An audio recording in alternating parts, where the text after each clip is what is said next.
कोई भी देव का स्तोत्र आप बोलो, उनका अर्थ समझ में आवे तो उसका फल मिलेगा। लेकिन महादेव के स्तोत्र के लिए कह दिया, शंकर भगवान का कोई भी स्तोत्र आप गाओ, इनमें उनका अर्थ आपको कुछ भी मालूम नहीं, तो भी बोलने मात्र से, सुनने मात्र से फल मिलता है। इसलिए सभी देवों के स्तोत्र को श्रेष्ठ मानना चाहिए, लेकिन सर्वश्रेष्ठ स्तोत्र भगवान शंकर जी के हैं। निरुपवाद, पुष्पदंत जी ने कह दिया निरुपवाद है। हे हर महादेव परिकर, कमर कस के मैं आपकी महिमा गाता हूं, लेकिन जो मैं गा रहा हूं ये निरुपवाद है, ये निंदा के पात्र नहीं है, ये वंदन के पात्र है।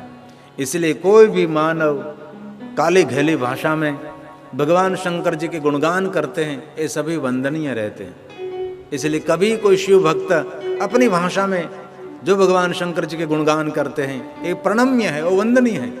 और भगवान शिव के दरबार में भाषा की महिमा नहीं है, भाव भावा कर्म भाव की महिमा होती है, वहाँ कोई भाषा की महिमा नहीं होती।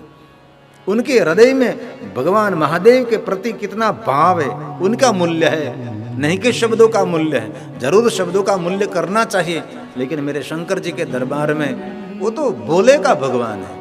जो भोले भले लोग हैं उनका कोई ईश्वर है तो भगवान शिव है। और शिवालय में जाकर कोई भी गलती हो जाए आपसे तो कभी भयभीत नहीं होना चाहिए। शंकर जी कोई भक्त को दंड नहीं करते, क्योंकि भगवान महादेव जी भूत प्रेतों का देव है। जिनको खाने पीने का कोई शिष्टाचार नहीं, उनका ईश्वर भगवान शंकर है। असुरों का ईश्वर भगवान शंकर है। सभी असुर किसको मानते हैं? भगवान शंकर जी को। सूर असुर सब उनकी सेवा अर्चन दर्शन निरंतर करते हैं। इसलिए कभी भी शिवालय में जाकर कोई भी गलती आपसे हो गई तो कभी भयभीत नहीं होना। मेरा शंकर जन्म जन्मांतर भय हर लेते हैं। भुवन भय भगवान महादेव का व्यसन है, भक्तों को भय मुक्त रखना।